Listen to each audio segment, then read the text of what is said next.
I forget who said it, but the other day there was a comment that was great. It said, take a shot anytime Espresso mentions he doesn't want to play Modern Warfare 2, and that got a good laugh out of me. But thankfully, that won't have to be a game here for long, since we're moving on here later this week with the campaign early access and launch the following week. But today, I wanted to make what is likely going to be my last Modern Warfare 2 video here on the channel and run down my thoughts on this entire past year. No holds barred. Good, bad, entirely ugly. I want to just clear the record and give my unabridged thoughts on everything, so sit back, relax. It's probably going to be a long one. As we go along, drop your thoughts down below. What do you think of Modern Warfare 2 in the year as a whole? Like it, dislike it, love it, hate it, whatever the case, drop your thoughts. But if you enjoyed the video and found it at all insightful, do me a favor and drop a like on it. And if you're new to the channel, consider subscribing to stay updated with all things Modern Warfare 3 as we gear up for a busy next couple of weeks to months with a lofty goal we set of 550,000 subscribers by launch. So if you'd like to join the community, I'd love to have you. I'd love to keep you up to date with everything, so hit that subscribe button. Finally, check out my friends over at Gamer Advantage for the best blue light glasses on the market, where code Espresso can get you 10% off your entire order, but more on that a little later. For now, let's jump into my review of Modern Warfare 2.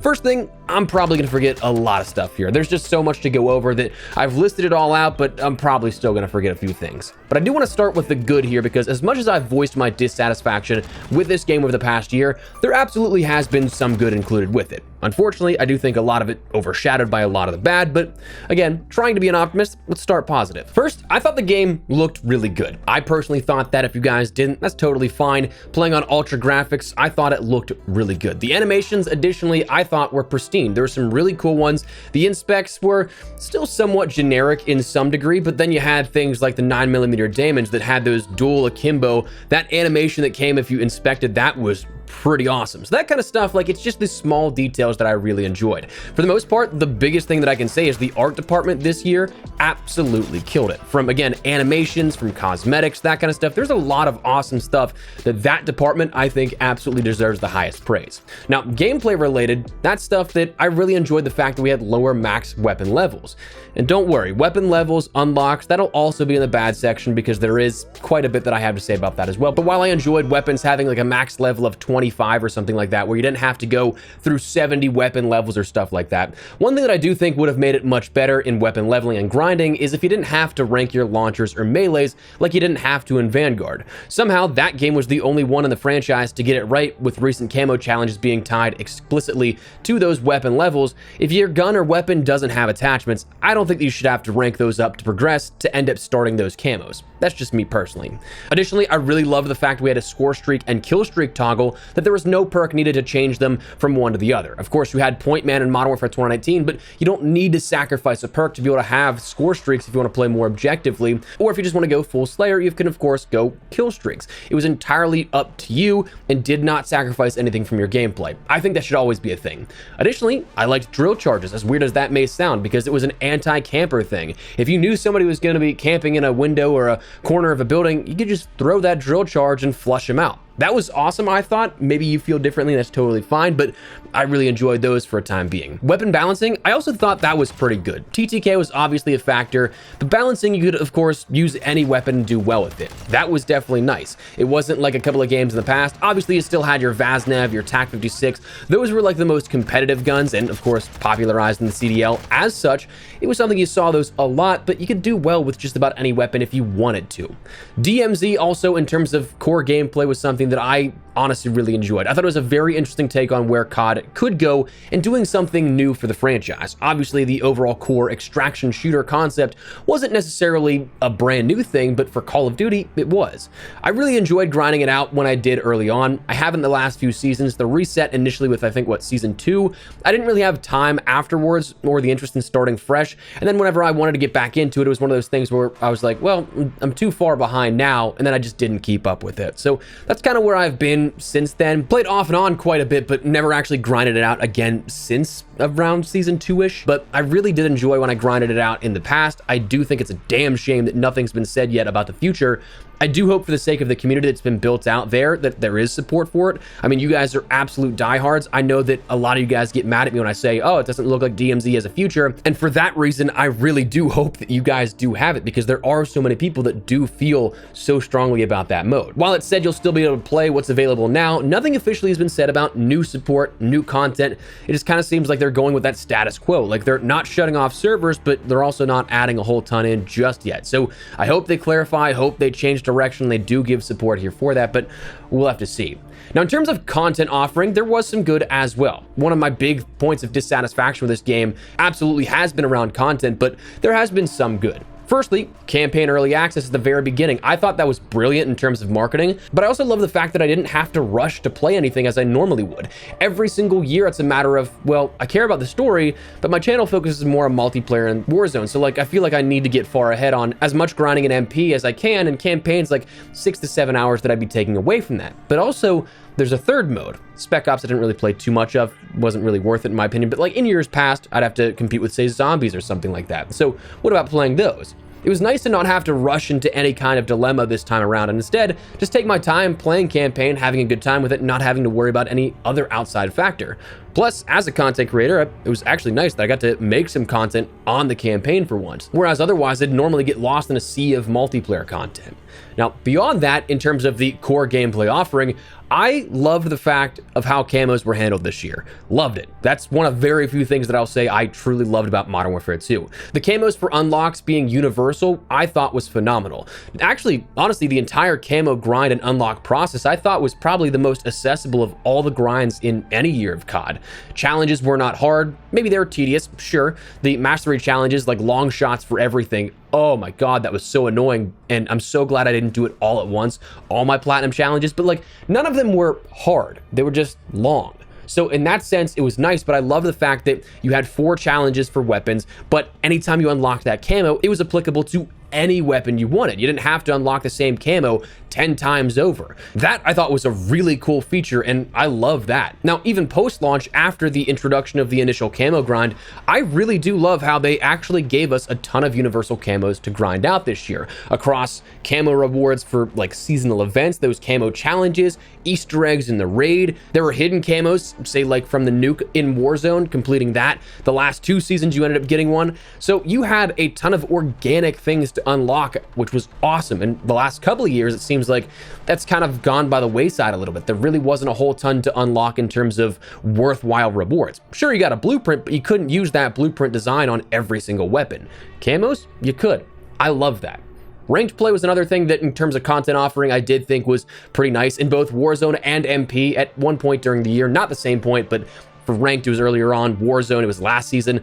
That was like the only times that I really got on. It was the only reason I logged into Modern Warfare 2, and I love the competitive nature of it. It felt rewarding to sweat against other sweats with something actually on the line, whether just your rank or you're going for those camo challenges or whatever, versus just doing it in a public match where I'm just trying to rank up my weapons and I'm doing like pistol and launcher camo challenges, going up against Vaznev's TAC 56s. It's like, I'm not trying that hard, man. So it was nice to have it in a sort of segmented environment where it was focused on that. Raids, I thought, were a very cool positive that I really enjoyed, but to a degree, we'll come back to that again in the bad section, but I loved how there was a nice grindable thing here with this. With the rewards they eventually ended up putting in, it was cool that you had a reason to go back and play it multiple times as opposed to just being one and done. I liked how they progressed the story. I wish that they would have done it faster because, I mean, you spent 4 raids and they just got through the missile silo. That was it. You'd kind of progress the story in terms of like percentage, probably like 5% along the way, but it took like 6-7 months. So that was the downside of that, but overall the raids I thought were pretty fun. I wish there would have been a way to do them solo, but I get why, I guess. And then finally, the last thing we'll talk about before we jump over into the bad portion is firing range. Again, kind of. This is also in the bad, but the firing range at least let you have a place that you didn't have to go into a match and test out your recoil patterns. It didn't require you to sacrifice going in, taking a loss just to test out a weapon and then backing out or something like that. So it was nice to have, but again, we'll come back to that. But now I'm sure a lot of people are waiting for the bad of Modern Warfare 2. Gameplay mechanics, whack. Movement, whack. Minimap, whack. Border crossing, whack. Attachment unlocks, whack. Modern Warfare 3's changes, tight as fuck. Okay, but seriously, obscure references out of the way. Fundamentally, there was a lot that I just did not like about Modern Warfare 2. Starting with some of the core here, the perk system what are we doing? Like, who in their right mind was like, let's make perks timed? I get to a degree you want to reward encouraging gameplay, like taking gunfights, capping objectives early on. Those were all modifiers that decrease the time to earn your perks. But like, geez, man, it's changing things for the sake of changing them, and kind of the theme of this game to a degree.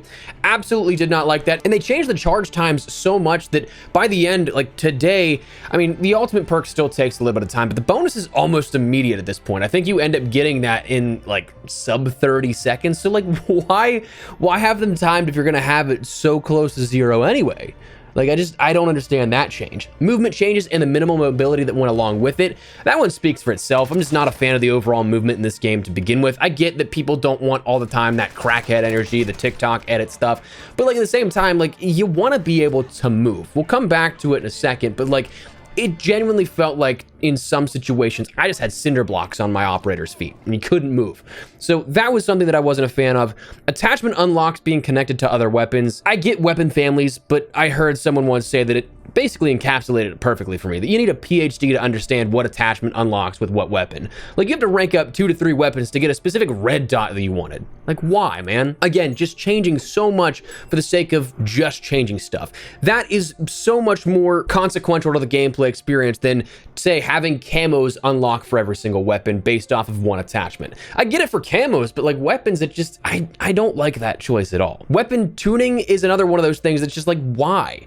It will never not be funny to me that pre-reveal, in a briefing that Infinity Ward gave creators and press all the way back last June, again, before the reveal of Modern Warfare 2 happened, they had a slide that they showcased where they said that they wanted this game to be the easiest to understand and easiest to approach for any type of player, whether you're a veteran or you're a casual that's your first Call of Duty game.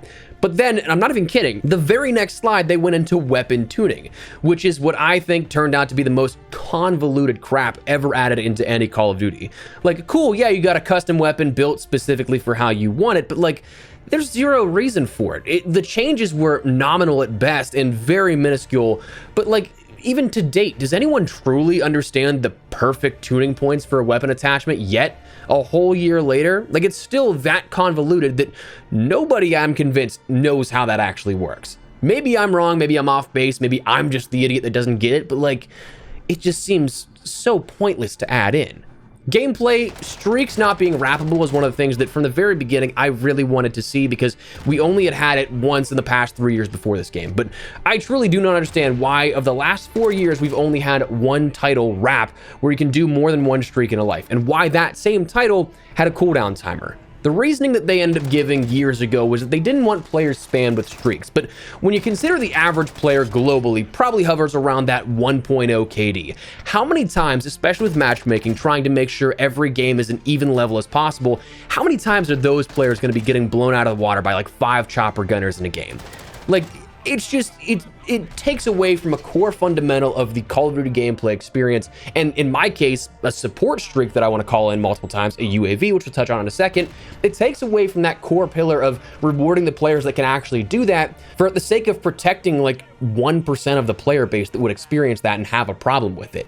And all I want is just to be able to call in another UAV or an advanced UAV as I'm chasing down the rare nuke streak that'll end up going on, save whenever I have that random good game. Instead, I gotta pray to the COD gods that one of my teammates, who are at that point probably all going negative, will get a UAV so the dumb spawns in this game don't flip and I just don't have somebody spawn directly behind me killing me on a 29 or something like that.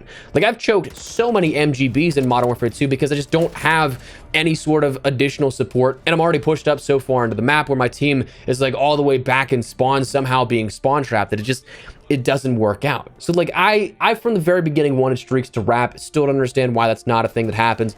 Don't understand why in Modern Warfare 3 it's not happening based off the beta, but I mean, that was just a design decision I hated. TTK, it's always a point of contention.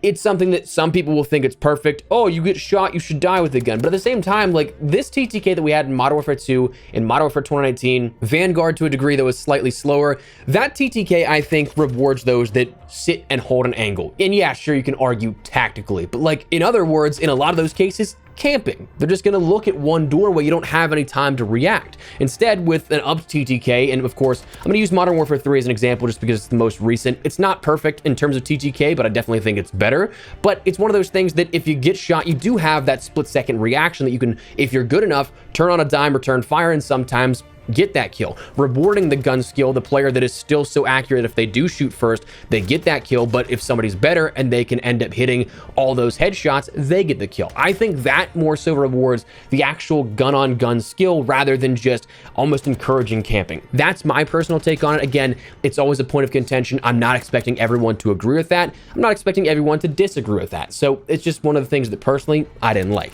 Sliding, move, and strafe speeds, again, personally, it just felt like I had cinder blocks on my feet. I'm not even a crackhead, again, like I said, that I'm doing like TikTok montages or something like that, trying to break ankles of every player.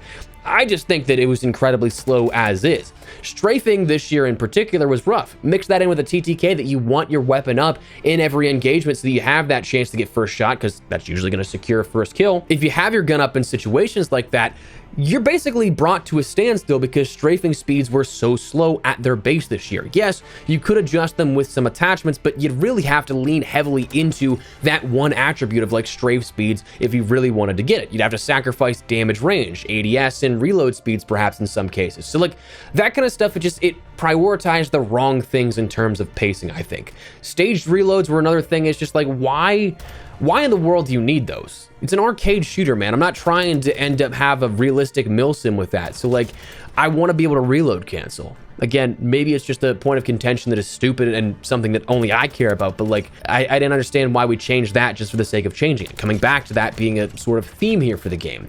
Additionally, there were some changes to gameplay that never came back that I thought of when writing this list that I was just like, why didn't we see that? Why was it removed? Firstly, the one that I truly don't understand because it hurts no one is the kill counter. That was in the beta. If you were on a streak, you ended up seeing first kill, second kill, third kill, 17th kill, 21st kill, whatever the case was, you'd see that pop up in the middle lower portion of your HUD, that lower third, that you'd end up being able to see that. And that's something that drives me absolutely nuts. Because here on the channel, for those of you guys that don't know how I kind of structure my videos, if you haven't picked up on it, I don't just let a gameplay play through. I edit it to showcase streaks because that's the stuff that's more entertaining to watch, I think. Nobody wants to see somebody die over and over and over again. If you do, you just want to see regular straight through gameplay. Makes my life way easier. Won't object to that. But like, obviously what you see in the videos are highlights. They're not the 100% pure representation of what my matches are like. Honestly, a lot of the times there are games where I'm just getting blown out of the water. But like, that stuff happens, but it's not fun to watch. So I'll edit these streaks. And while I'm editing it, I look to see, okay, so where am I at? What streak am I on? I don't know until that banner of 5, 10, 15, 20, 25, 30 comes up, and then I have to count individually after that. And that's just the biggest pain. Total first world problem, I get it, but like, it's one of those things that was there. Why was it taken out? Bunny hopping is another one of those things that in the beta for Modern Warfare 2 actually gave some movement. I mean, there were actually really were some clips that you were like, oh, that looks pretty cool. They got some chain-based movement going. And for whatever reason, that was taken out again. One of the things that I always kind of come back to and consider that being the same thing about is after hearing about the red dots in Modern Warfare 2, they were on in an early play session in June before the game was revealed for those that actually made it to Infinity Ward. But that was something that Infinity Ward devs said, oh yeah, that's not supposed to be like that. That's a bug. We know about that. So I bet you any kind of money that that movement was also considered an air quote bug, despite the basis that bunny hopping was in prior games, despite the fact that people were vocal that they liked it, but they were just like, nah, we're gonna take it out.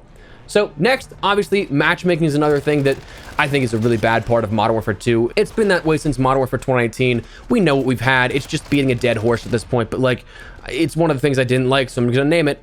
I gotta say though, one thing that was nice about playing Modern Warfare 2, or rather not playing Modern Warfare 2 a whole ton because I was just dissatisfied with the game, is that I'd come back once every couple of months, basically, about whenever a new seasonal update would happen. So I guess once a month or so at that point. But for whatever reason, whether the matchmaking parameters just like were lessened to keep me coming back because it's retention-based matchmaking, or they just reset because I hadn't played in like a month or so, I'd hop on, again, like every seasonal update to rank up weapons, and the lobbies wouldn't be bad at all. But if I kept playing more and more into the night for multiplayer, you could absolutely feel it going back to more CDL style lobbies, but it gave me that reprieve for a little bit, which was cool. But anyways, then the next thing that I really did not like about Modern Warfare 2 was the lack of attention to fixes. Now, I always bring it up because it's the easiest thing I think out of my gripes with the game, but to this day, the end of October, private match hardcore settings still do not have the proper HUD elements, or rather, lack thereof. What I mean is that if you go into hardcore mode, it's something that there is no HUD, right? But if you go into private matches, there's plenty of HUD there in the hardcore mode, which I think is hilarious because they had it right with tier 1 in private matches until they switched it over. I didn't realize until I recently went back and looked at like season 1 footage where I was inspecting weapons that I got Orion on, and it was fine in tier 1 or hardcore private matches back then. But since then, when they added hardcore into the game in February, replacing tier 1, it's been 8.5 months. And a simple HUD removal hasn't been fixed, which I have to assume one of two things. They just don't know about it, which I find incredibly hard to believe, or two, they don't care. Another one that kind of is a point to this on a lack of attention to fixes, without bringing any names into the question, myself and plenty others who were present could back this up. I want to say it was like the season 2 pre-brief with creators and press over Zoom and the Infinity Ward team presenting what was going to happen in terms of content, gameplay fixes and stuff like that. But someone during the Q&A asked if they were going to issue a fix for, I believe it was the perk package bug in Warzone at the time, where players had perk packages but they weren't supposed to. It might have been the bird's eye bug, where that was an incredibly broken perk that, again, people weren't supposed to have, but it was there present. I forget exactly what it was, but I remember it was a genuine game-breaking bug that gave massive unfair advantages to players. It was widely publicized, talked about by creators, gaming news outlets, you name it. The community was very conscious of this, and it was something that everybody basically knew about. Somebody asked if there was going to be a fix for this, and again, without naming names, one of the lead devs on the call said, "I don't think we've seen any reports of that. I don't know if we have a fix for that," and they didn't.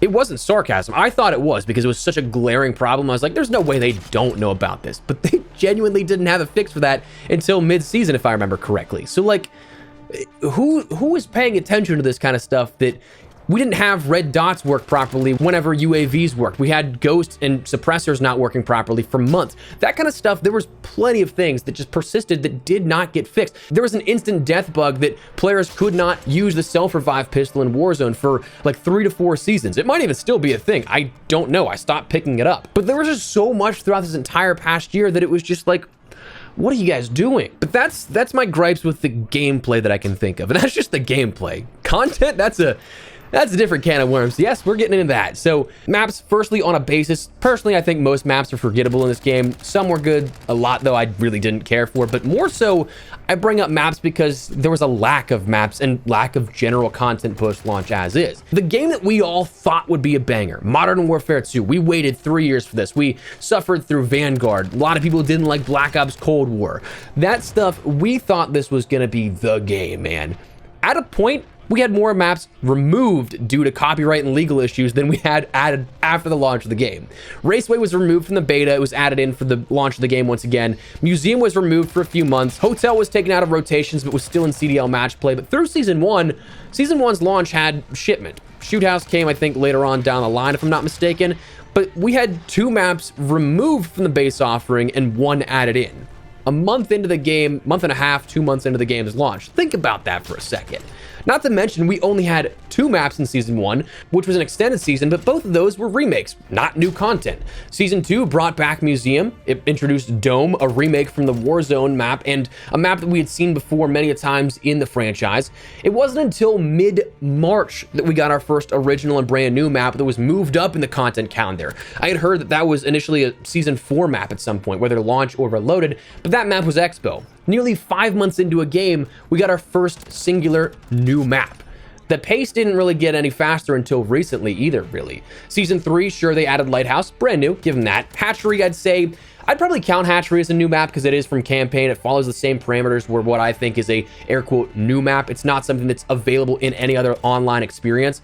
But then you had Black Gold pulled from Warzone with a nighttime skybox. Oh, they did so much to change that. Season 4, you kind of thought, okay, they gave us 2 new maps. Maybe they're getting on the right direction here at this. But all the maps were pulled directly from a cut portion of Vondel, a map that Infinity Ward did not make. And initially a remake pulled then from Al Mazrah.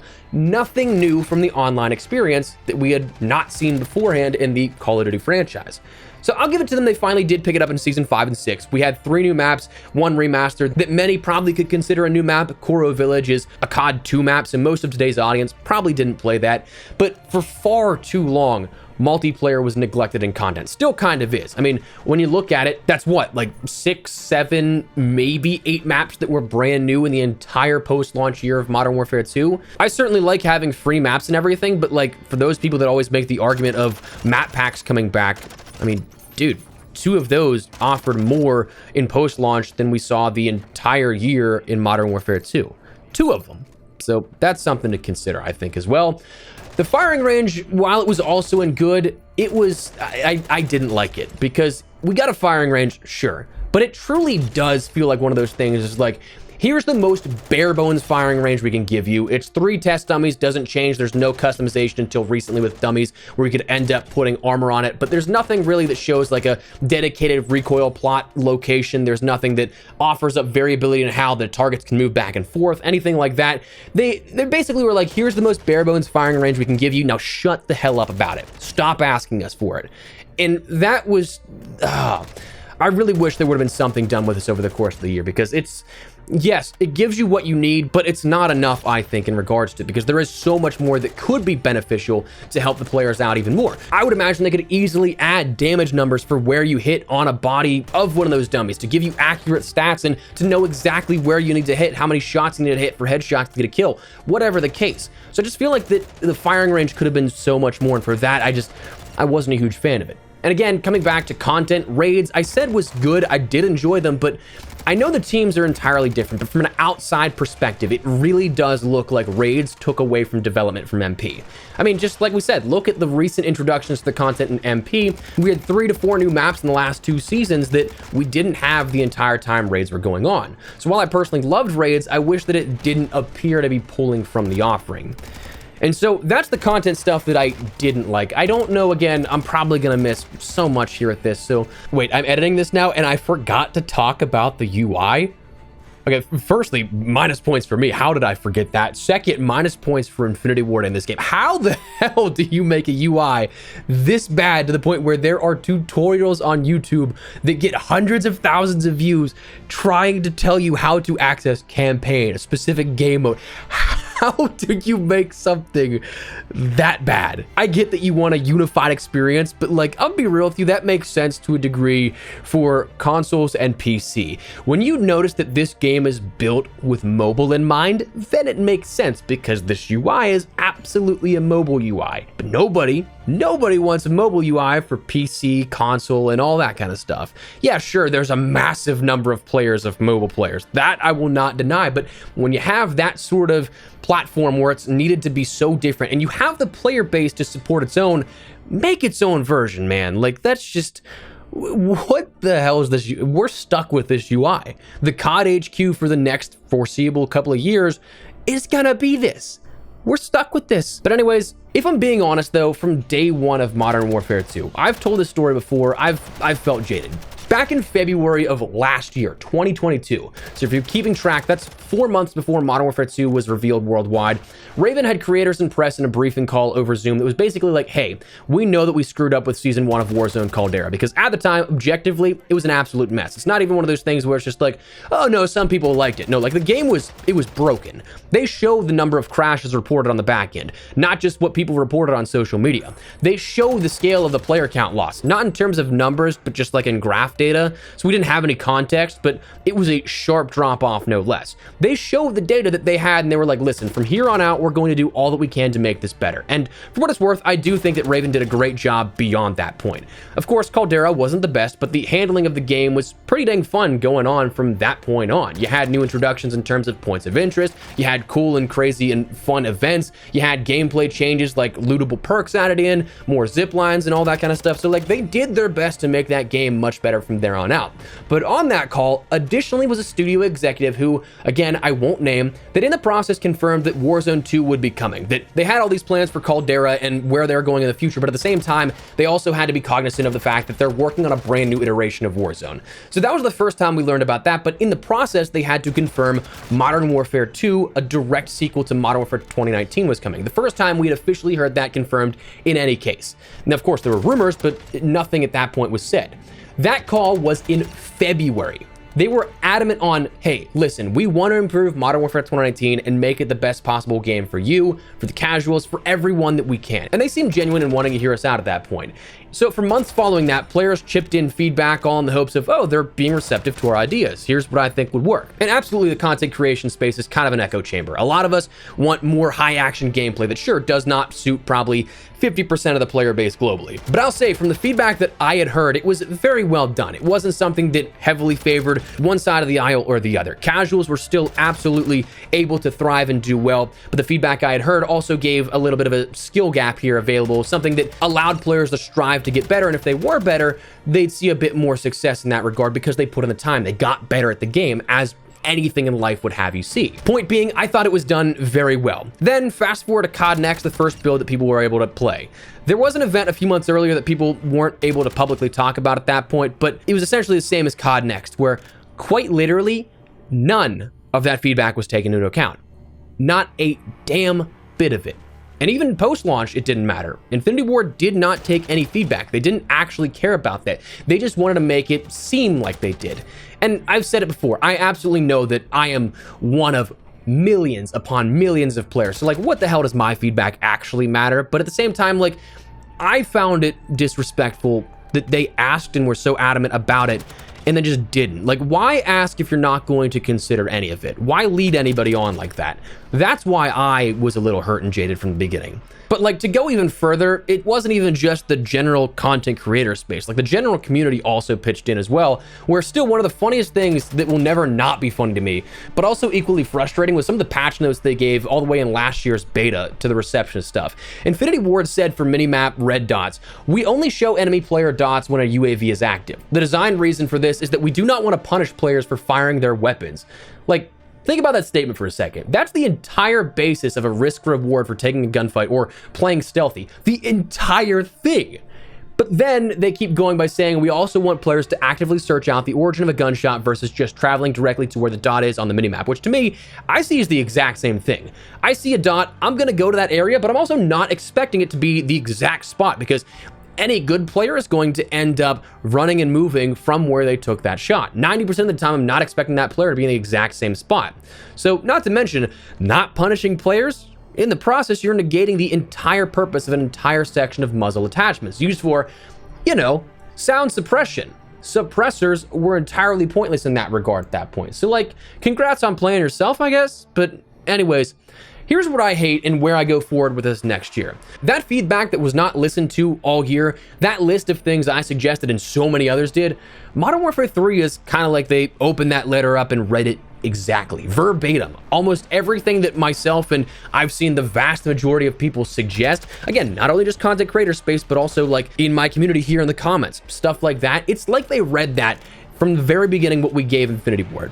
I may have mentioned this too, but back in August when I was at Sledgehammer Studio, ahead of the reveal of the game, we got hands-on time, and after like an hour of playtime or so, I got approached by a few devs and some PR reps who asked, what did I think about the game? To which I sat back in my chair for a second, took a breath, and then started to laugh. And I said, this is the game that we should have had this entire past year. And I meant it in a good way and still do, but that's what I hate that I love about what's upcoming. I hate that we were so blatantly ignored this entire past year. I hate that the marketing this year for the upcoming game is truly like, yeah, we're undoing what Modern Warfare 2 did. We're just going back to what was always staples for Call of Duty. I hate that there's a price tag going back and reverting changes to what could have, in theory, been an update to Modern Warfare 2.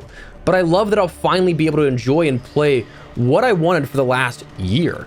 Of course, I'm sure the COD cycle will kick in. It's tried and true, but this upcoming year, I'm happy that how I like to play is returning. And sure, I get it's not everyone's cup of tea, but I feel like in the reception that I've seen, there's way more people happy with these changes being reverted across the board. Again, still kind of pissed off that we have to pay $70 again for it, but more than just the content creator space, I feel like a lot of the casuals actually do still enjoy this from what I've seen, but it's just, I don't know. End of the day, it just sucks that we're being made to pay again for this, that I do think it could have been, again, one of those things that's just an update, but it comes down to the studios in charge. One absolutely willing to hear out perspective, the other not at all. And that's, I think, how I will forever remember this game. So I think that now 30 plus minutes in here, if you've made it in here this long, truly thank you guys so much for sticking around. Love you guys, absolutely do. But I think that is what we're gonna call it. I got a little bit more that I wrote down in my notes, but like it's just kind of like more anecdotal and kind of just like rambling. So we're gonna cut that. We're just gonna be fine here at this, but that is what we're gonna call it. So let me know your thoughts down below. What do you guys think of Modern Warfare 2 and what we saw this entire past year? Like it, dislike it, love it, hate it, whatever the case, drop your thoughts. But before we wrap everything up, make sure to check out my friends over at Gamer Advantage, best blue light glasses on the market. I'll swear by these guys.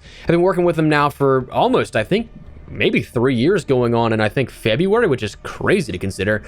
Man, time's flying. But if you guys want to check out the best blue light glasses on the market, I will swear by these guys. I've tried so many pairs off Amazon before. A little bit more of an investment, but then again, investing in your eyes is something that I definitely think is worthwhile. So if you guys want to check it out, link in the description below. Code Espresso can get you 10% off your entire order. But that said, that's what I'm going to call it. So let me know your thoughts down below. What do you guys think of this? If you enjoyed the video, you found it at all insightful, do me a favor and drop a like on it. And if you're new to the channel, consider subscribing to stay up to date with all things not Modern Warfare 2 anymore. Modern Warfare 3 is we gear up for a very busy next couple of weeks here at launch. I would love to have you in the community. But for now, thanks so much for watching. My name is Espresso. I'll see you later.